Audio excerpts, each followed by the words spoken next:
Hello everyone out there in internet land, it's your old pal Mike Radich, and today I have a real treat for you. Today you're going to be hearing from a living legend. Today you're going to be hearing from a television pioneer. Today you're going to be hearing from the youngest drill instructor in the history of the United States Marine Corps. Today you're going to be hearing from the last man John Wayne ever killed on screen. Today you're going to be hearing from the man who played Wyatt Earp on the hit ABC TV series The Life and Legend of Wyatt Earp. Today you're going to be hearing from Mr. Hugh O'Brian. Right now, Hugh has a new book out. This book is his personal autobiography. The book is called Hugh O'Brian, or What's Left of Him. It's written by Hugh and his lovely wife, Virginia O'Brian. The book takes you down a 60-plus year journey that continues to this day. The book includes 100 rare photos and forwards by two of Hugh's very special friends, Debbie Reynolds and Hugh Hefner. If you're a fan of Hugh O'Brian, the Wyatt Earp TV series, TV westerns, western movies, classic Hollywood, or all the above, then this book is a must-own. If you would like to buy this book, go to Hugh's website at www.hughO'Brian.me. The book is available in hard or soft cover, so it's up to you. Whatever you choose, it's available for you, hard or soft cover. Also, while you're there, check out some of Hugh's Hollywood memorabilia that is available for purchase on the site. If you or someone you know are in the area and would like to meet Hugh O'Brian in person, on March 12th at the Hollywood Museum, formerly the Max Factor building, you will get your chance. Also at the event on display will be the original guns, holsters, hat, boots, and suit worn by Hugh in The Life and Legend of Wyatt Earp. But if you're not in the area, you can always find Hugh on Facebook at www.facebook.com/Hugh.O'Brian and say hello. You can catch The Life and Legend of Wyatt Earp on Encore Westerns channel. For the people who have DirecTV, the Westerns channel is channel 538. For people who have Dish Network, the Westerns channel can be found on channel 342. For people out there who have AT&T Uverse, you can find The Life and Legend of Wyatt Earp on Encore Westerns on channel 940. And for those people who have Comcast or Time Warner, according to Wikipedia, you can find it on channel 353. That's Encore Westerns channel. You can find The Life and Legend of Wyatt Earp starring my guest, Hugh O'Brian. You can catch that classic TV show in reruns at 2:50 Eastern Time on Encore Westerns channel.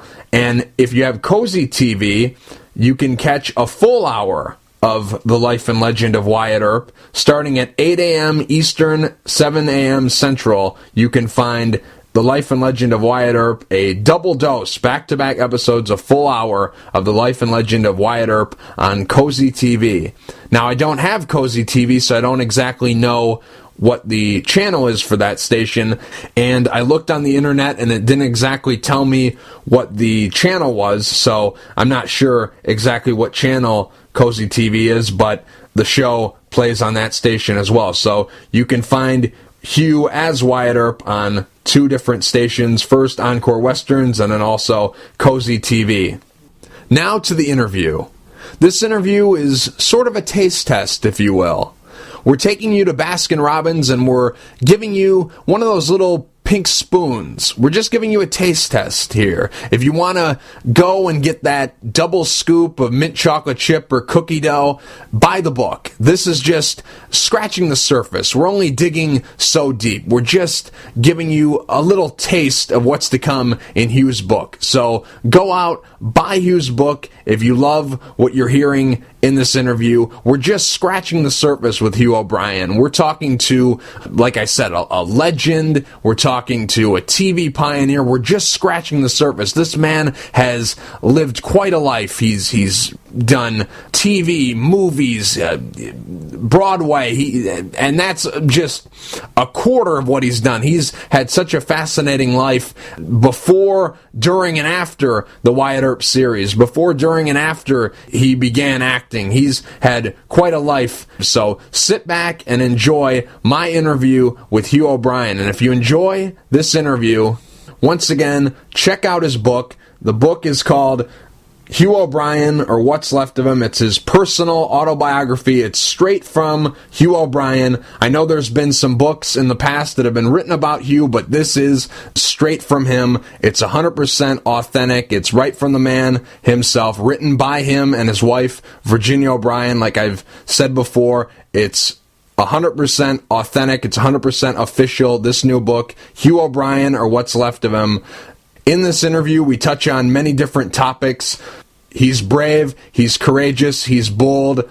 Long live his fame, long live his glory, and buy his book, so long may his story be told. Here it is, my interview with Mr. Hugh O'Brian. Hugh, how are you? About to be 90.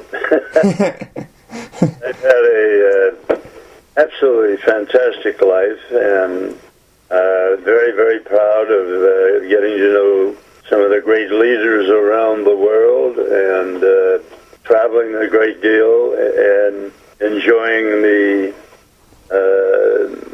notoriety, if you will, or whatever. And it's just been a great life. Very, very full of surprises as well, and beautiful, beautiful ladies. And my wife, who I dated a few times before I asked her to marry me, is probably the finest woman I've ever met, and also one of the funniest, and certainly the brightest. So I'm a very lucky guy. Mm-hmm.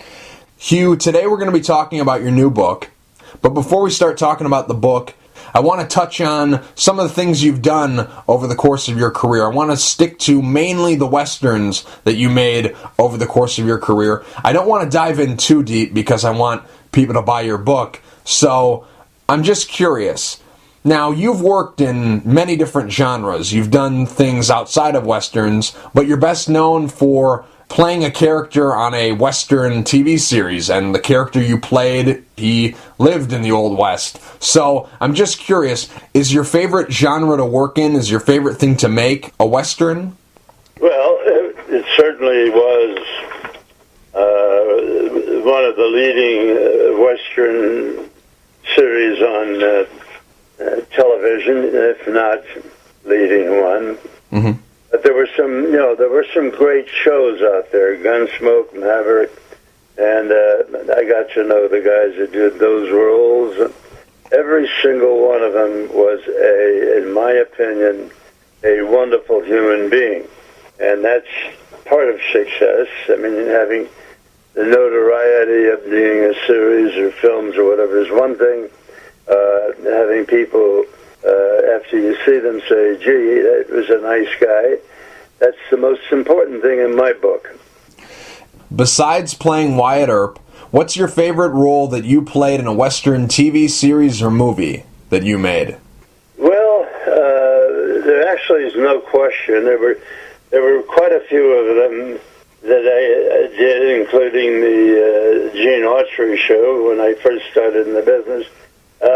But my favorite one that I did was The Shootist, mm-hmm.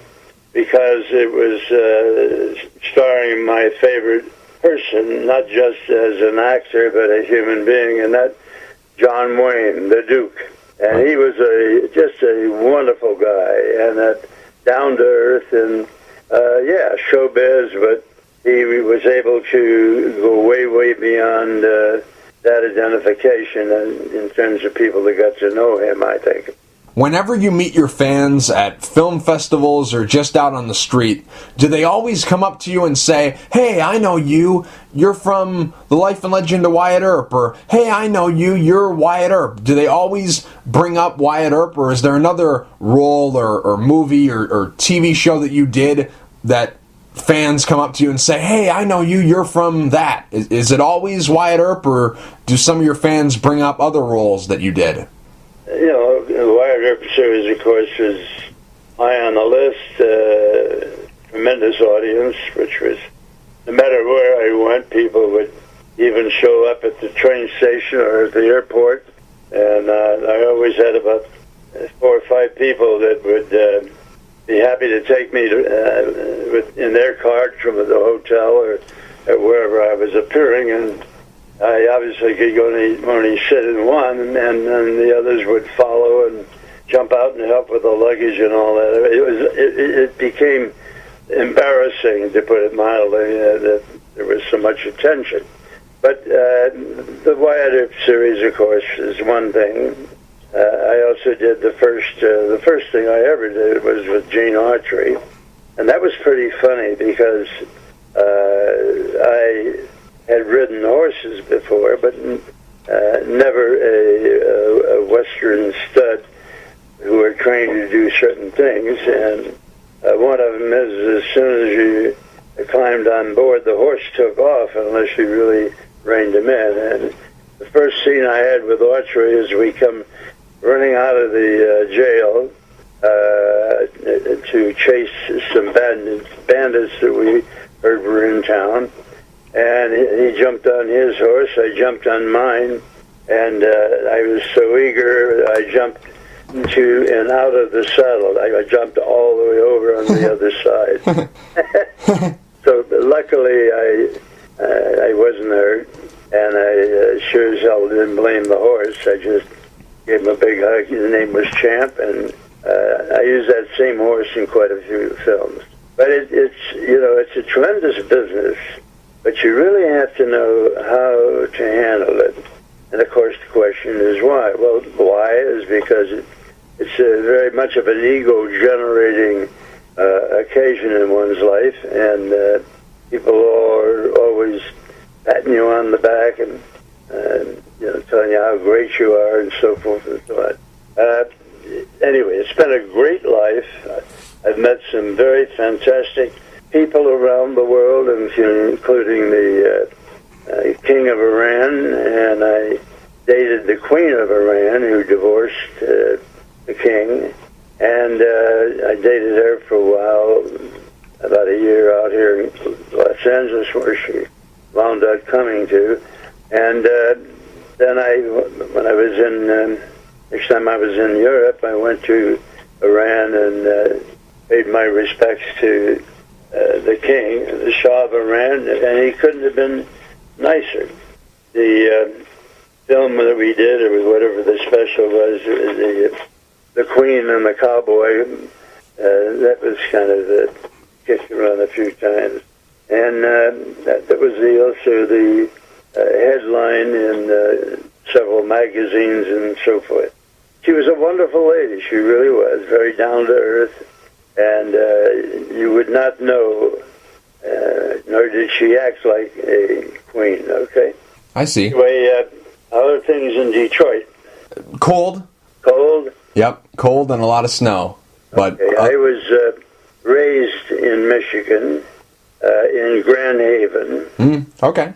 And my dad became the head of a business that was in Muskegon.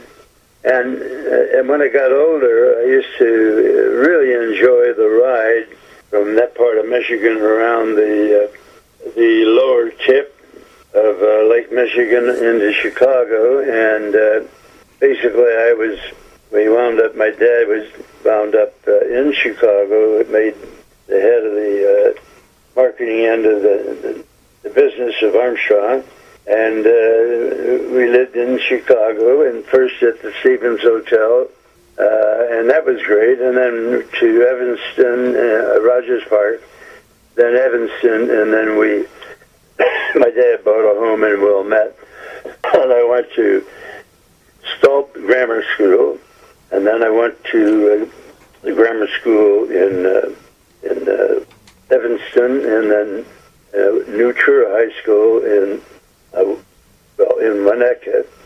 We lived in Wilmette, played football, basketball, track, and enlisted in the Marine Corps when I was 17. Mm-hmm. Became the youngest drill instructor in the history of the Marine Corps. Right. At age 17. It's still the bottom or the top of the line, depending on how you like it. But the Marine Corps has been very instrumental in my life in terms of family. My grandfather was a Marine. My dad was a Marine. I went to so-called boot or spring training every year with my dad up in Wisconsin. And I just loved the service very much. When I was 17, I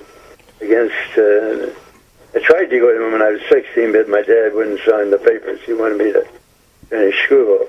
When I was 17, he couldn't stop me. I enlisted in the Marine Corps and went through boot camp in Dago, and wound up being right out of boot camp, being on and ran on my platoon when I was made a drill instructor at age 17. So any Marines listening to this would probably say, oh, that's BS, or they would say, boy, that's fantastic. Not BS, you can look it up, and you'll see that I was there. But under my family name, Crampe, Krampe. And when I was in the Marine Corps down in Dago, I used to come up to Hollywood, the Hollywood Canteen, and I would do a few windows and take care of the front part of a couple of stores and a couple of places, and I would earn enough bucks. At that time, they were given $2 an hour, but I made enough that I could take a gal to dinner that night, so that it was always very, very special for me to be able to do that. When you were a kid growing up, were you a big fan of Westerns? And if so, who were some of your favorite Western stars? Yeah, like any other young man, I was interested in them. Gene Autry, as a matter of fact. And so when I got into the business, it was the first show I did. That was pretty flattering for me. And then Roy Rogers, great guy, great Western. Other shows like that that were on, every week. But frankly, I didn't really have a lot of time left to watch television. I would put in about a 16, 18-hour day. And by the time I got home, which was around 8 o'clock at night, you grab a quick bite and try to hit the sack, because they would pick me up for the show I was doing, the series. They would pick me up at around 6 o'clock in the morning. And I also had, when I was home, besides trying to grab a quick sleep, I had to learn 20 pages of dialogue. And those were days when it was a 6-day week in showbiz. Now it's just 5 days. But it's been a great life, and I'm fortunate to have met a fantastic lady who became my first and my last, my only wife in my life. She is, besides being absolutely gorgeous and being a great dresser and lady, she's also the best damn cook in the world, so I'm a lucky guy. How did you get the role of Wyatt Earp, and what was the audition process like leading up to them giving you the part? Well, I did not know who they had seen or who they were looking at.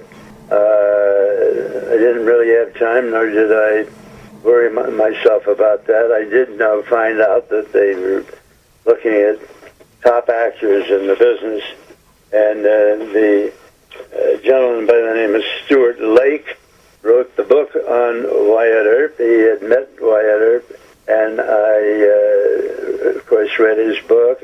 And he is one that, when he heard that I was up for it, he went in and really fought the battle for me to get the role, because he had seen me do my own stunts in many shows, and he liked the way I portrayed a Western character. And it was interesting because of the producers, Edelman and Sisk. Lou Edelman and Robert Sisk were the producers. And they hired me, and it was very gratifying. And they sent me to Western Costume, and they picked out this wardrobe for me, and I'm glad that I was there personally. I said, absolutely no way. They had a white hat. Mm-hmm. They had a sparkling diamond vest, and they had all the phony stuff that actors were wearing in those days for a couple of the series are on. And I picked out the wardrobe that I felt would be right, and what I did was I had already researched it pretty well. Wyatt Earp did not wear a uniform. He didn't wear a so-called marshal's outfit or police outfit. Mm-hmm. He wore what the mayor, kind of clothes that the mayor wore, the governor of the state, the owner of the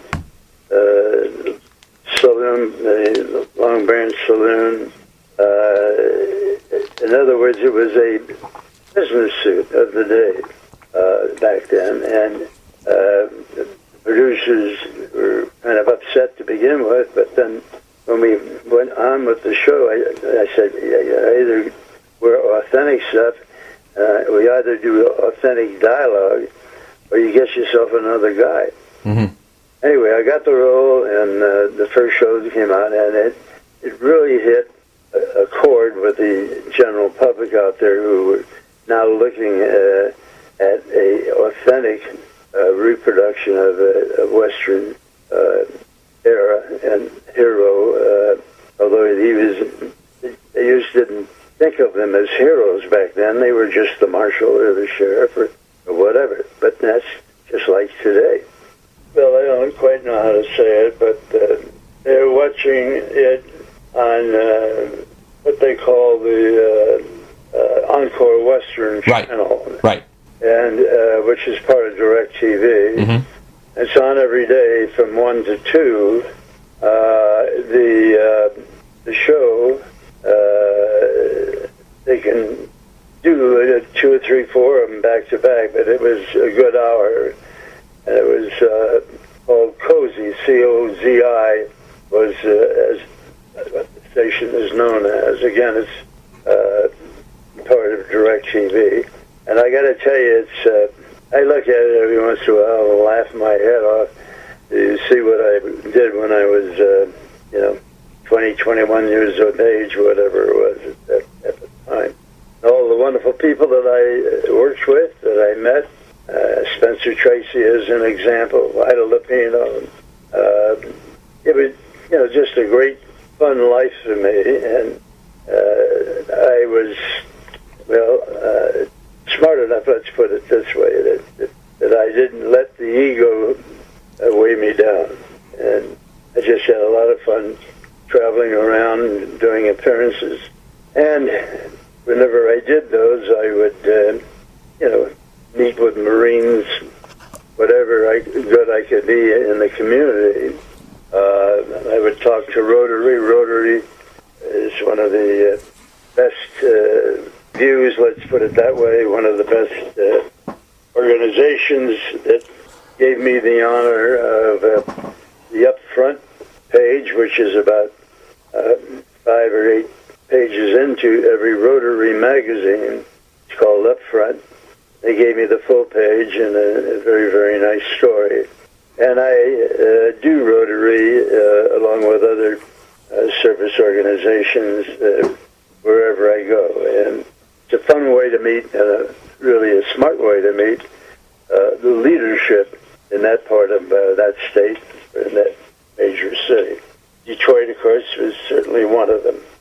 People, and I just think, if they knew all the things that would happen to them, could happen to them, by becoming a member of Rotary or the JCs or Kiwanis.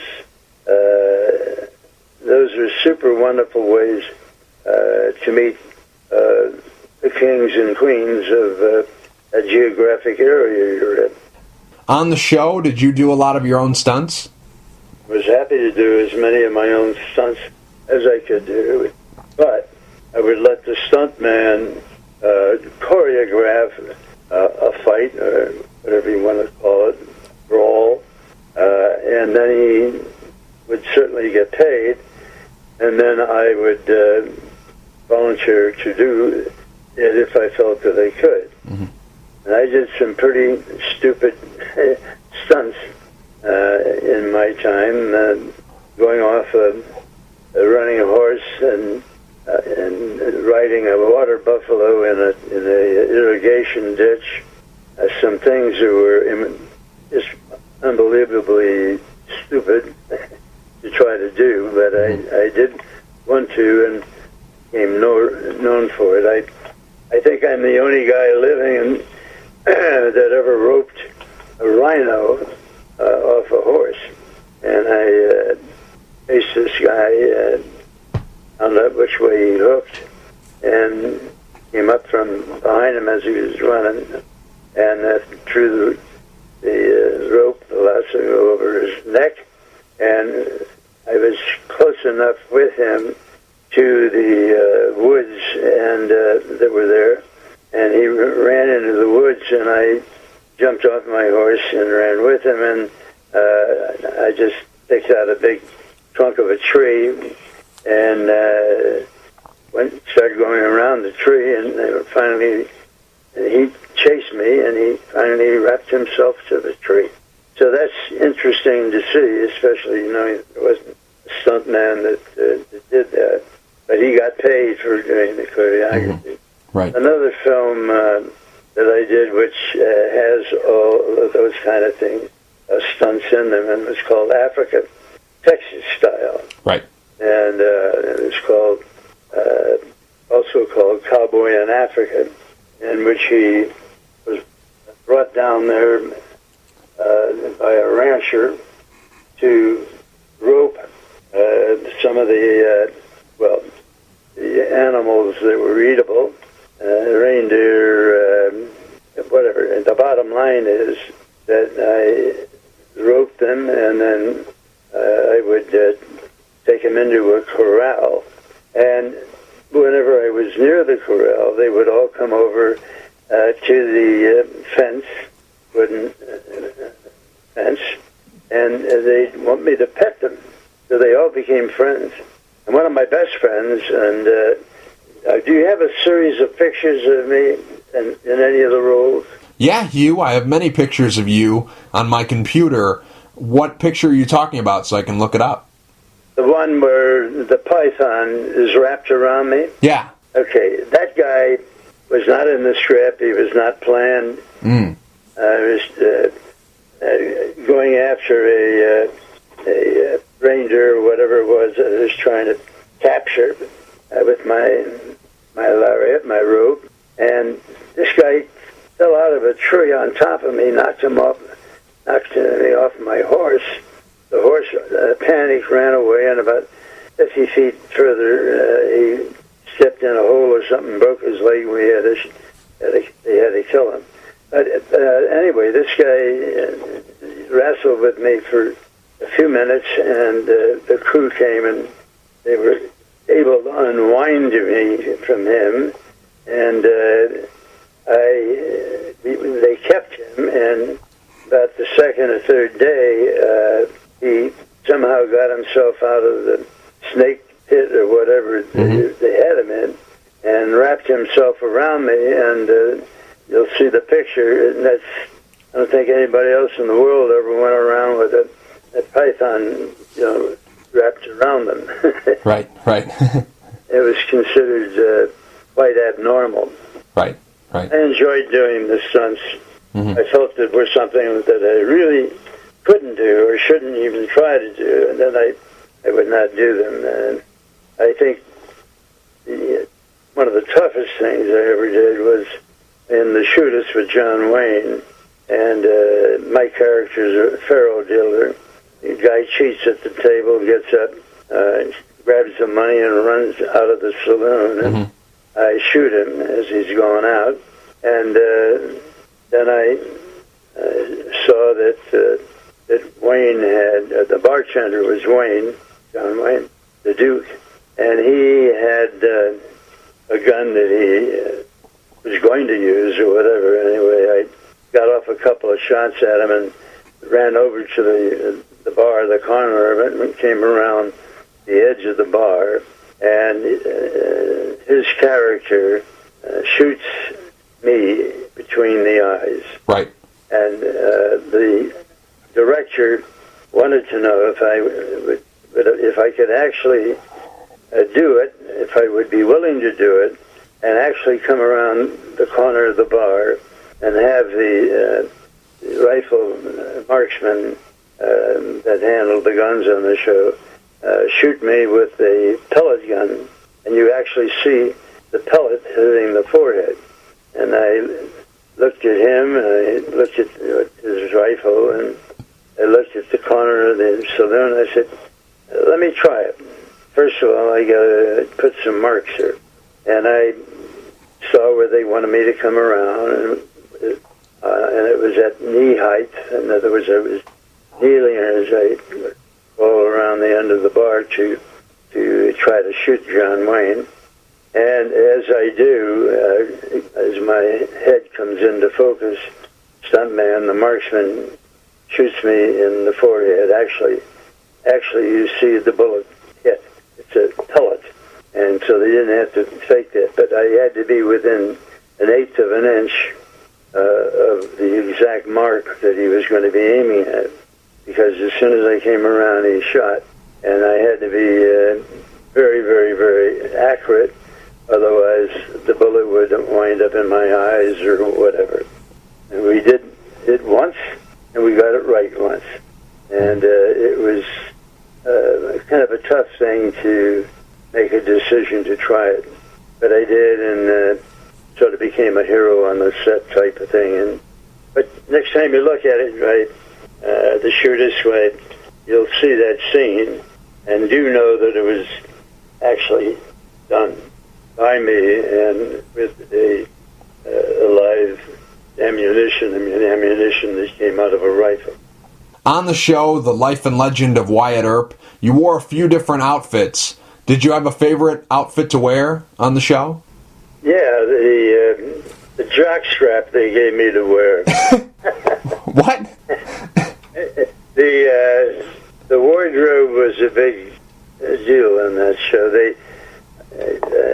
Part of my deal in being willing to do it is that I have a lot to say about the dialogue and what they wanted me to do in the way that what they had booked into the script in terms of fights or anything that was, let's say, difficult. That normally there would be a stuntman that would come in and do the role. Right. And he wanted me to certainly try to do what I could, and that's one of the reasons I got the role. Is they said, I sure would like to do them all. If I can't do something, I'll be honest with you. And anyway, the clothes I wore out of town, out of where he was a marshal, he wore the trail clothes that the other rangers or cowboys, if you wanted to call them that, or whatever, wore. And I insisted on using not what they picked out from me, but what was authentic. That's how I wound up with the frock coat and the vest, and trousers, black trousers with gray stripes, and the boots. Although he never really wore them inside of his black striped pants, and so I kind of won a lot of credit for being authentic, and I was very proud of that, and willing to do. Well, I only think there may be once or twice the whole 7 years I ever said, I think we better use the stuntman.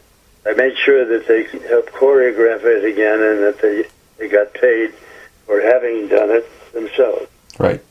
But you didn't have a favorite outfit to wear on the show? You liked them all? Yeah, otherwise I wouldn't have been wearing them. Oh, okay. I hear you. Really found my efforts to be realistic, and they said, why not? He's willing to do this. So let's we got some round disagreement, and they never did. They let me do everything throughout the 7 years, whatever.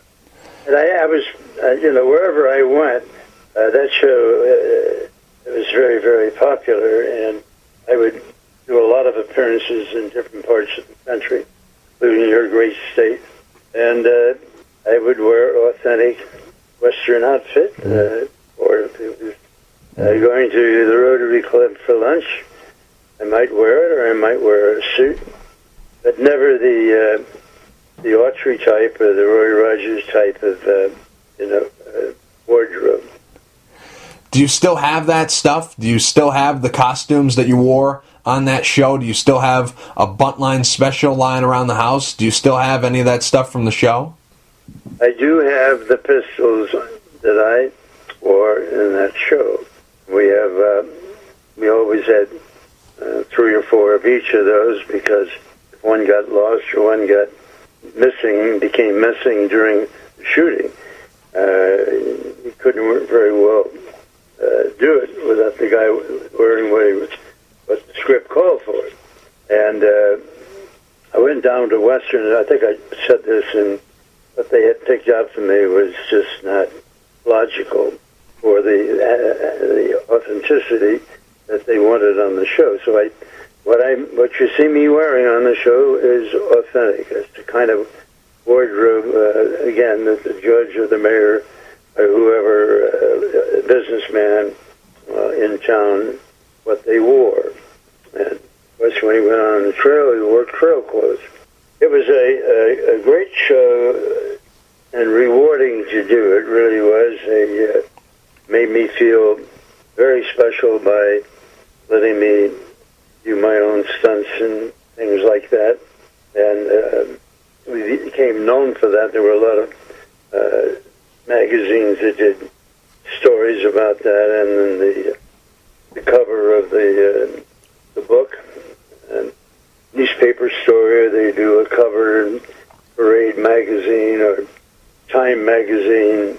Also did a cover for Newsweek, Life magazine, and they let me wear what I wanted to wear, and to make it. This is Hugh's wife, Virginia, and I'm just going to interrupt here a little bit.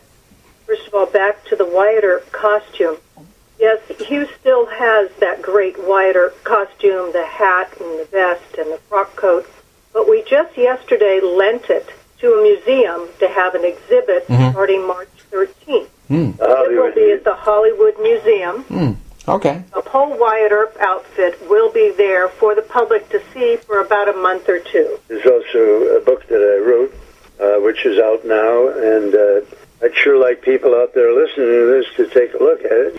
And then the book is available through Hugh's website, HughO'Brian.me.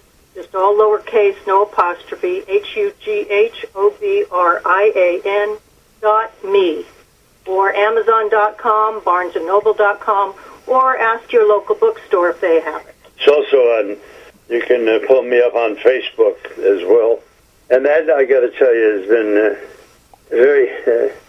made me very humble to have so many letters coming in and phone calls and how they find out where I actually live. There are people that show up. And let's put it this way, it's very busy around here. The book is called Hugh O'Brian, or What's Left of Him. Sometimes you'll see a couple of other books about Hugh. Go to Amazon. Those are not the ones by Hugh. You have to actually look at the one, Hugh O'Brian, or What's Left of Him. That's the one Hugh actually wrote. Okay. We're going to touch on that book a little bit later. Hugh, back to the show for a couple more questions here. How long did it take to film a single episode, and how long did it take to film an entire season of the show? Well, when we started doing the show, as well as others that I did, besides the series, we were in a 6-day week. It was Monday through Saturday. And then halfway through the show, actually only about a third of the way through, they went to a 5-day, the business, showbiz, movies, TV, whatever, went to a 5-day week.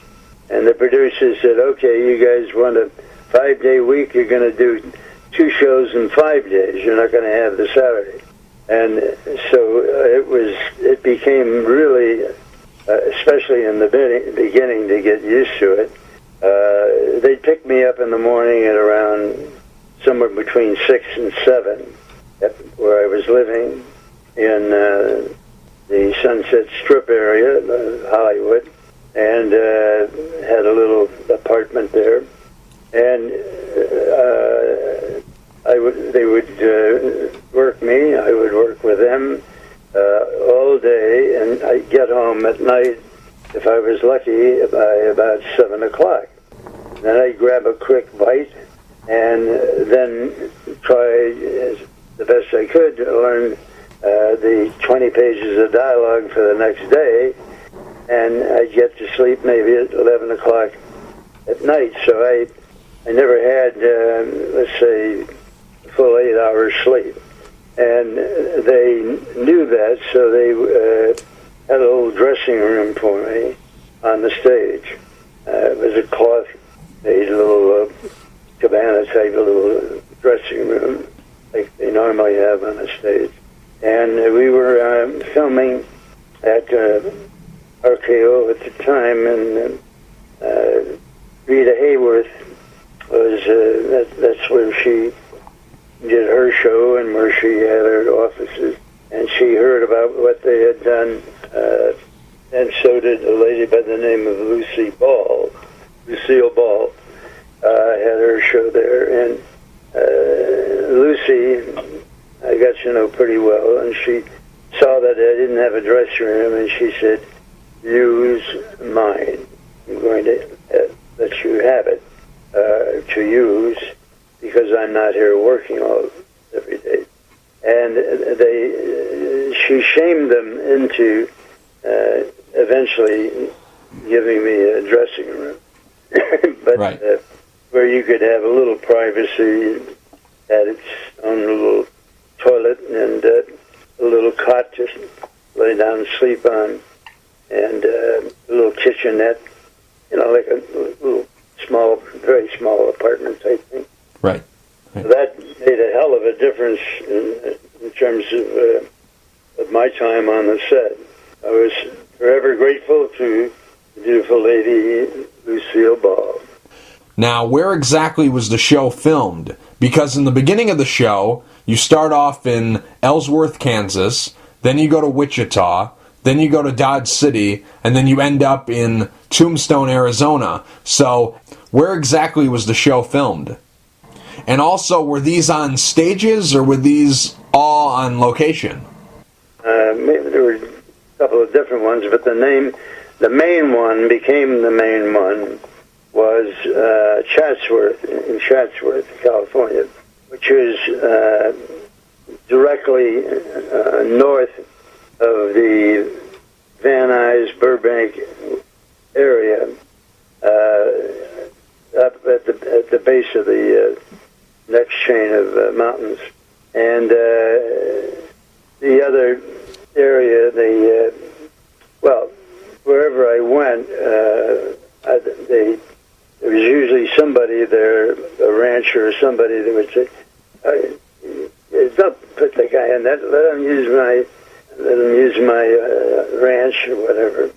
So people were very kind to me in that way, and of course it did physically help tremendously to have that kind of friendship or that kind of reward from people that were fans of the series or whatever.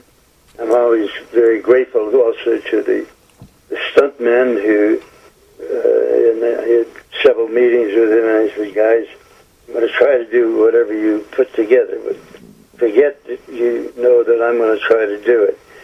Make it as tough as you would do for yourself.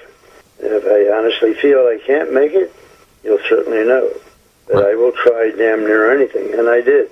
And that became a big PR effort, and people would always ask about that when I was on location. Hugh, do you still drink milk?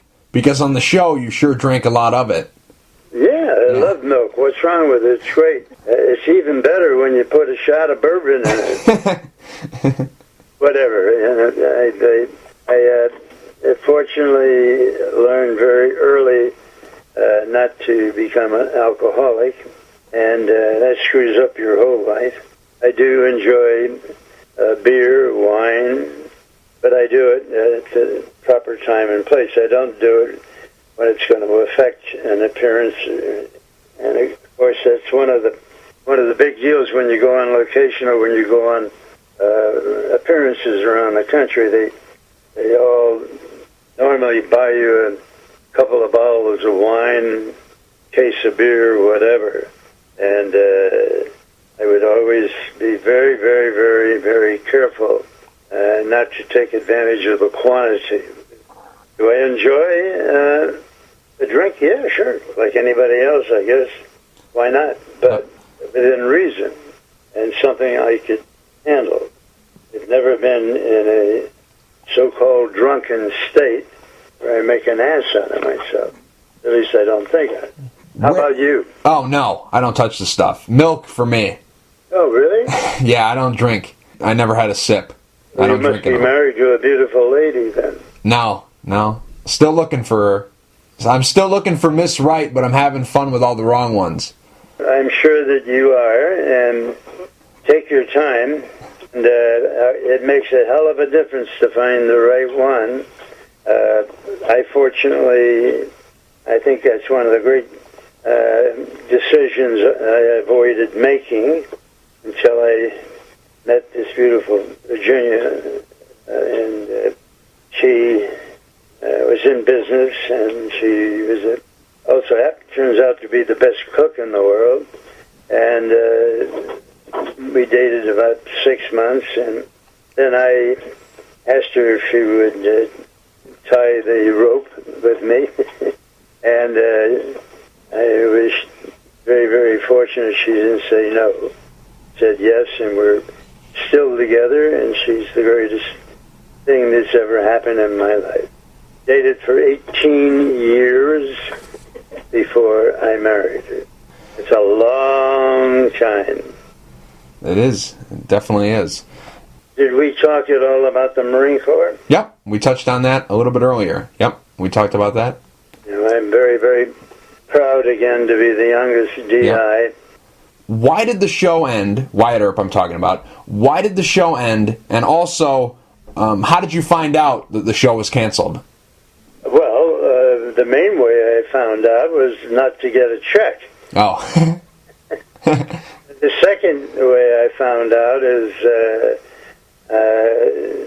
they had tried to tell my agent, and my agent was so upset, and he decided that he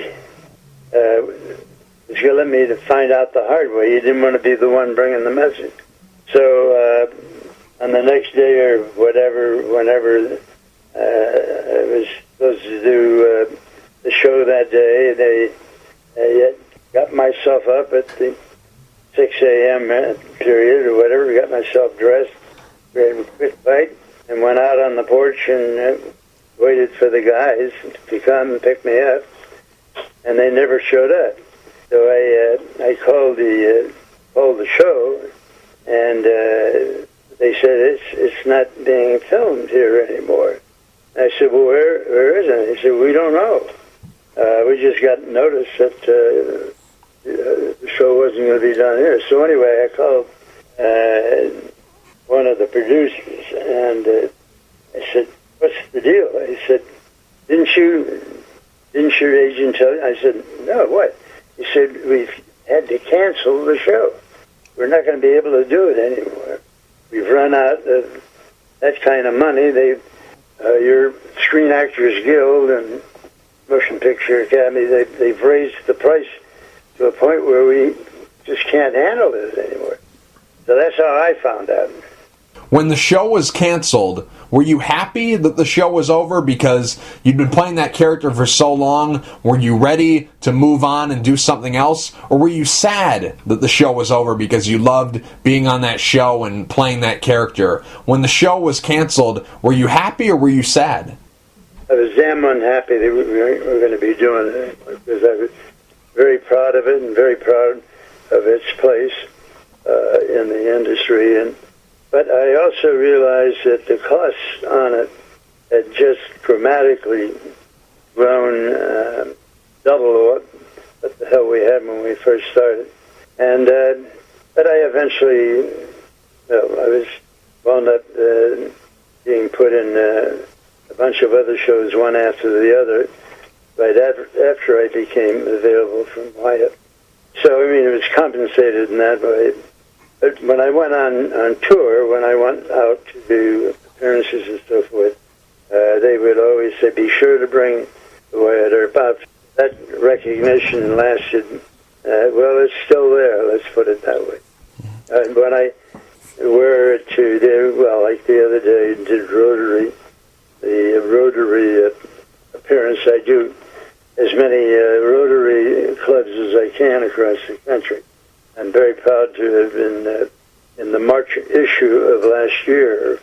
They gave me a full page, which is called Up Front.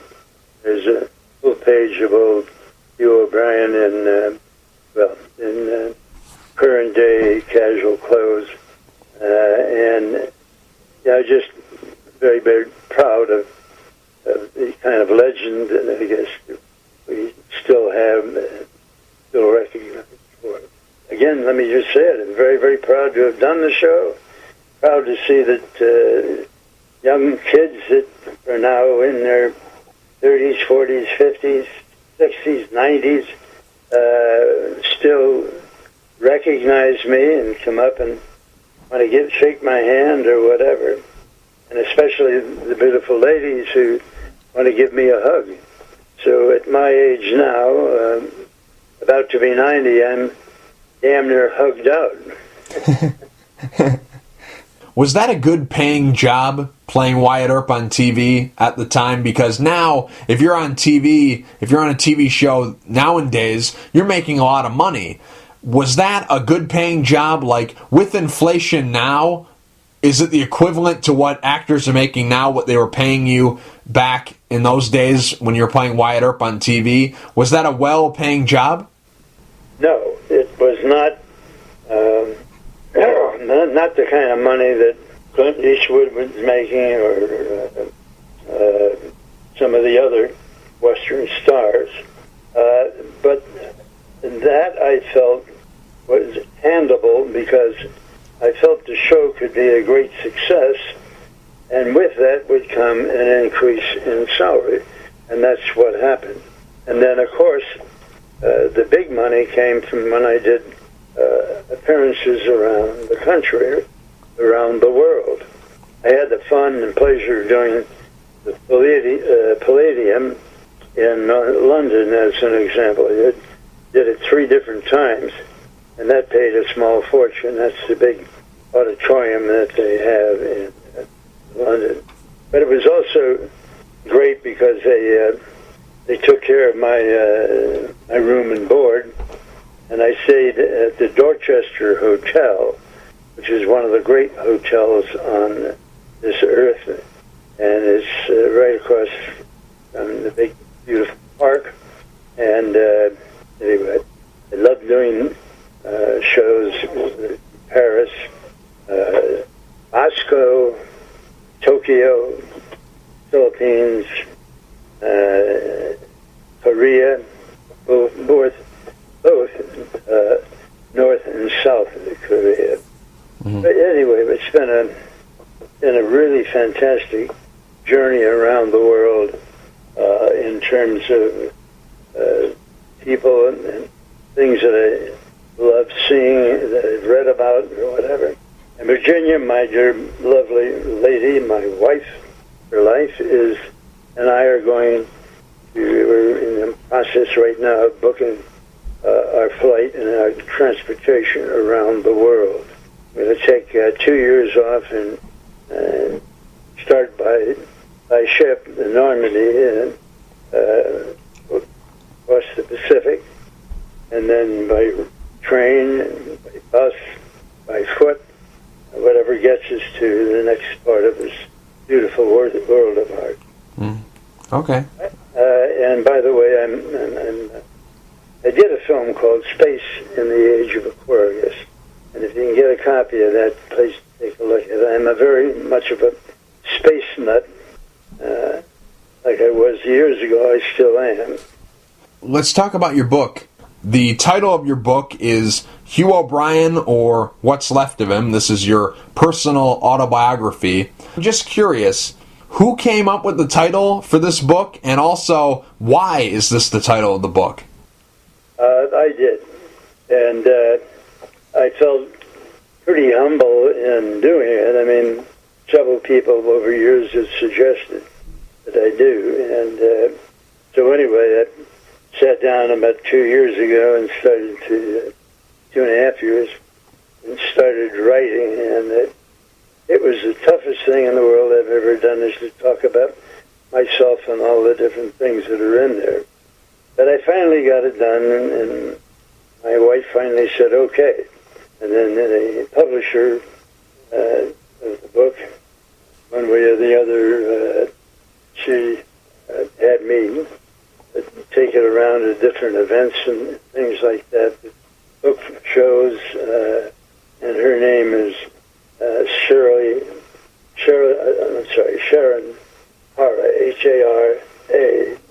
She's a terrific lady. She's up in, I think it's Spokane, Washington. She's in Washington, state of Washington. But the book is out there. I think people might really enjoy it. It's fun. I've just had tremendous mail and calls regarding the book. Hugh Hefner wrote one of the forewords for this book, so I'm just curious, how long have you been friends with Hef? I think since we were in like 5th grade. Really? He did a lot of things to try to make himself known in Chicago, and I would see him occasionally, and we were both basically the same age, same year in school, and he just became somebody that I thought was a fun guy. And then when he started Playboy, I helped in the beginning to sell copies of it.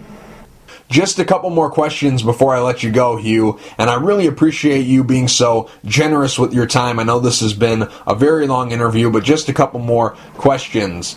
Are you really only 6'1"? Because I always thought you were a lot taller than that. On film, you look 6'3", 6'4", 6'5", something like that. Are you really only 6'1"? I am about 6'1", but as you get older, you start to shrink.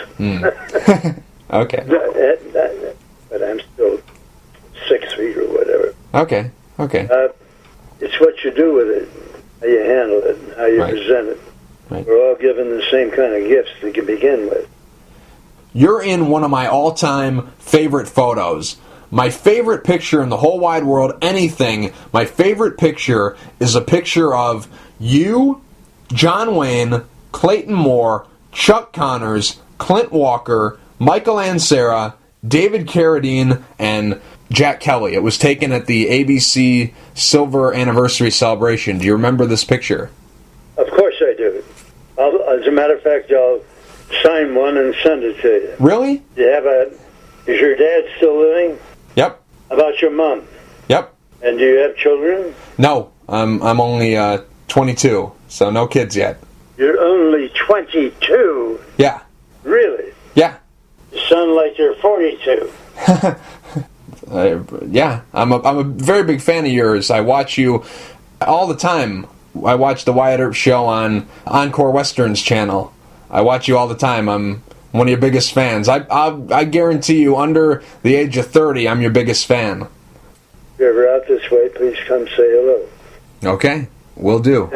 Right at the top of Benedict Canyon in Mulholland. Okay. If I'm ever out that way, I'll definitely take you up on that offer. Yeah, and she makes the greatest food in the world, the greatest meals, so come for lunch or something. Okay, sounds good. If I'm ever in your neck of the woods, you'll be hearing from me. Last question, Hugh. The Life and Legend of Wyatt Earp was the first adult Western on television. It paved the way for shows like The Rifleman, and Have Gun Will Travel, and Lawman, and Cheyenne, and Maverick, and Gunsmoke, and all the other great Western TV shows, the great adult Western TV shows that were on during that time. It was a time where TV was chock full of Westerns, and The Life and Legend of Wyatt Earp was the first ever adult Western. So I know that you loved playing Wyatt Earp, and I know all that, but did you ever say to yourself, you know what, I would like to play Lucas McCain, or I think it would be fun to play Dan Troop, or I think it would be interesting to be Paladin, or I wish I could play Cheyenne? Did you ever say that to yourself? Did you ever say, you know, I wish I could play a different role? Was there ever a role on TV that you're like, you know what, I wish I could do that, or that would be interesting to play? Did you ever say that to yourself? Was there ever a role other than the one that you played on TV? I know you love playing Wyatt Earp, but besides Wyatt Earp, was there ever a role that you wanted? Looking at some of these other shows, was there ever a role that you're like, you know what, I really wanted to play that, or I would really like to play that? No, nor did I ever say it to anybody else. I mean, I was very proud of the show that I was doing, and I was very impressed, and got to know those other guys doing those series that you mentioned. I mean, all had a couple of things in common. Each of those people that you mentioned, part of their being a success was the same reason that I was, and that is they took the work seriously. They did whatever they could to encourage people to watch their show, and their shows became very well known and very, very well done. The book is called Hugh O'Brian, or What's Left of Him. It's available right now. You can go to Hugh's website at www.hughoobrian.me and get your copy of the book today. Hugh, this was awesome. This was so much fun. I could talk to you all day. Today was an honor and a privilege to get to talk to you. Thank you for taking the time to talk. I really appreciate it. Well, it was good talking to you. You're a good interviewer, and I would appreciate you taking a look at the Hobie program, and I think that you should put together a panel to talk to the next event of the Hobie program out there. It's once a year, and be on a panel and put a panel together on journalism, combination journalism, showbiz, whatever. Please look it up. You should be able to see the Wyatt Earp pages that show you the name, and should show you the contact info on the gentleman or the lady that's chairman of the Hobie program up in the San Francisco area. Mm-hmm. Hope to meet you. Come on down and say hello sometime. Mm-hmm. If I'm ever in the same area as you, you'll be hearing from me. Okay. Take care of yourself. Hope to see you, and my very best to your wonderful audience out there. If you haven't become bored and you're still tuned in, thank you for your attention, and I'd like to meet each and every one of you. So if I'm ever in your area, come say hello. God bless you, and thank you, sir. Once again, Hugh, thank you for taking the time to talk. I really appreciate it. And I'm happy to have done it.